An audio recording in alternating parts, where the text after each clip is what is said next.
The contingency approach emerges as a new concept to respond to demand of the new problems. This approach is that there is no generic way to manage an organization since each case unique and proposal can change according to external and internal situations. This theory is based on considering the possible condition or contingency of the organization to govern the approach of administrative action, ensuring in turn that the structure design is prepared for each particular case or situation. The manager is responsible for identifying these contingent factors and carefully observing how they relate to the situation of the company, seeking an accurate response that fits the set of variables. Identifies which technique or tool is best to achieve the objectives, taking into account certain circumstances at a given time. The principles that will govern the organization are situational, not universal.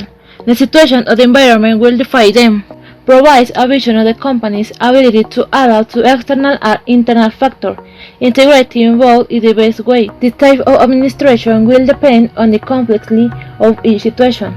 If then there is an independent factor and it will then be the dependent variable, which will be the technique to implement into that situation.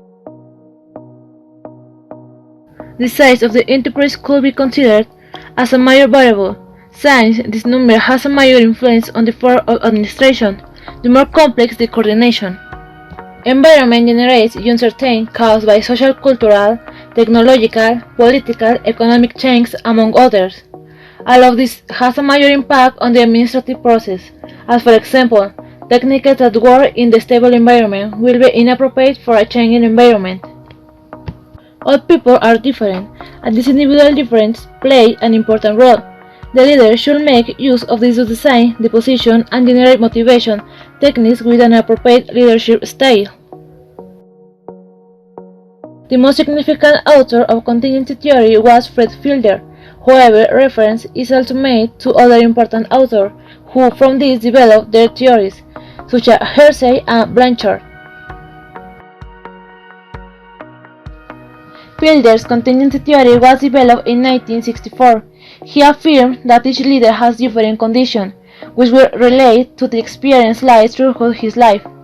So it is necessary to understand the type of leadership of each individual, and be able to apply it according to the situation, and not try to teach a type of universal leadership.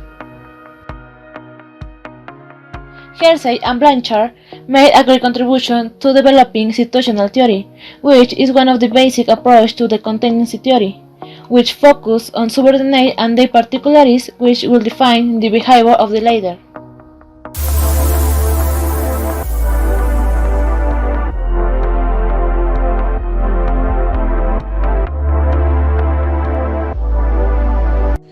Mechanic organization. What is a mechanic organization? A mechanic organization are organization very controlled and have a structure very rigid. Mechanic organization are known as a bureaucratic organization. In these organizations, it's very important the rules and try to be a matching. In this type to organization, there is a hierarchy. How to coordinate a mechanic organization. In these organizations, the decisions are centralized on the cups of the organization. It's a structure inflexible. Now, for to have a control in these organizations, we need to know this. Implement our norms, implement our rules, do the procedures, and note about the environment. Okay, now for the characteristics are the next. The environment is stable and predictable. The goals are definite. The organization wants a symmetry and uniformity in its organigram. The technology is relatively uniform and stable. The productivity is the principal objective. The coordination and the process have a good structure. And finally, the authority is centralized. When we are talking about mechanic organization, we must to think on organizations positioned or have a good structure. For example, Walmart and McDonald's.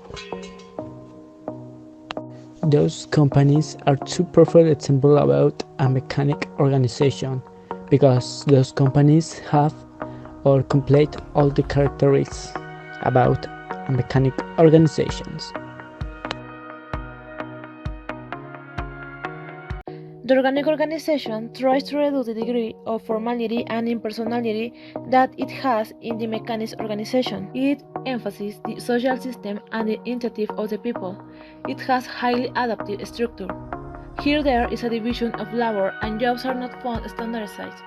This last aspect requires the existence of a workforce in the organization technical, experienced, and capable of handling various problems. In this type of organization, hierarchy and specialization are less important than in the modern mechanistic. Few formal rules are needed here. Informal communication is encouraged. The supervision mechanism is hardly used because the training of the labor force then has instilled standards of conduct and professional work guidelines. It has little centralization, a fact that allows the organization to respond quickly to changed conditions of the environment.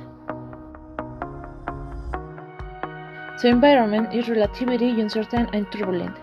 The goals are diverse and changing. Technology is complex and dynamic.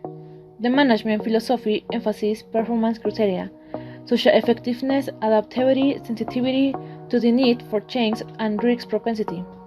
There are many non-routine activities in which creativity and innovation are important.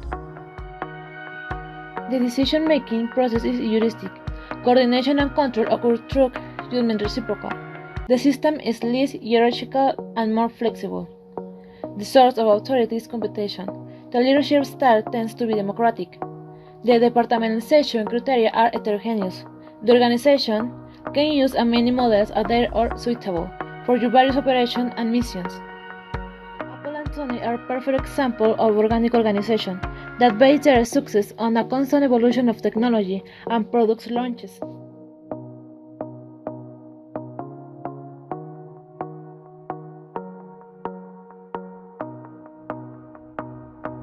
The contingency approach focuses on the administrative process and planning in a part of the organization mechanical stable. We need to know that in a stable condition there are higher rules and politics established. We can apply methods about take decision of routine or programmed.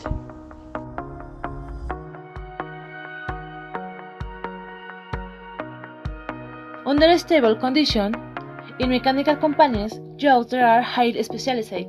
I know instances more are organizing the company by business function, production, marketing, finance, rather than by product lines. There are also more staff from sales senior or advisor and department. In diverse and changing conditions, in adaptive organic companies, jobs tend to be larger, rich, and individuals perform various tasks. The companies tend to be organized by products and every product manager has his own production unit, marketing and purchasing at your disposal.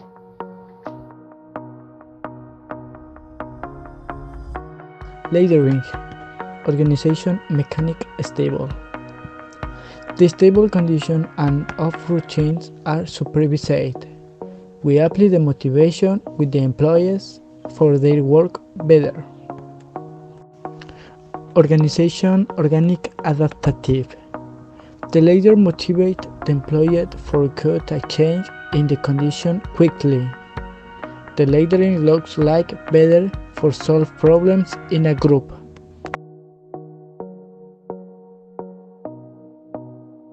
In a stable mechanical company, when the task is routine, the performance criteria are more as they demand efficiency. There are more points of control and administration checks frequently the results. The individuals have less control or influence over their trade. In an adaptive organic company, when the environment is changing quickly, the criteria of performance are more fact-based main. There are less points of control and relatively little checking result. In general, individuals exercise a lot greater control over the way they carry out their trades.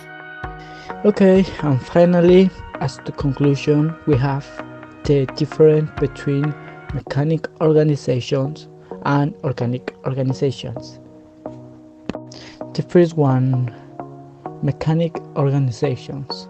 Authority is centrality, higher degree of specialization, have routine to works, and its leadership type is a bureaucratic leadership. In organic organization, its authority is centrality, low level of norms and procedures, they do innovative tasks, and its leadership type is a democratic leadering.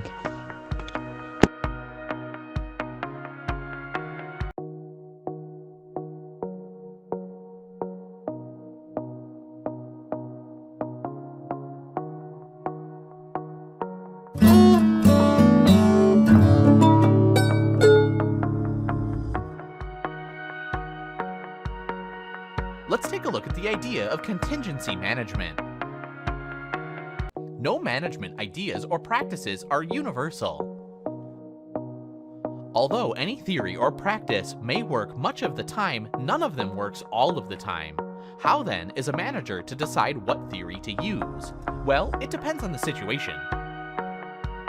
The contingency approach to management clearly states there are no universal management theories, and that the most effective management theory or idea depends on the kinds of problems or situations that managers or organizations are facing at a particular time and place.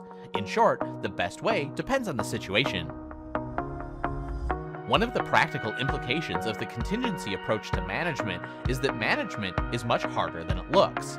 In fact, because of the clarity and obviousness of management theories, okay, most of them, students and workers often wrongfully assume that a company's problems would be quickly and easily solved if management would just take a few simple steps. If that were true, few companies would have problems. A second implication of the contingency approach is that managers need to look for key contingencies that differentiate today's situations or problems from yesterday's. Moreover, it means that managers need to spend more time analyzing problems, situations, and employees before taking actions to fix them. Finally, it means that you need to pay particular attention to qualifying phrases such as usually, in these situations, for this to work, and under these circumstances. Doing so will help you identify the key contingencies that will help you become a better manager.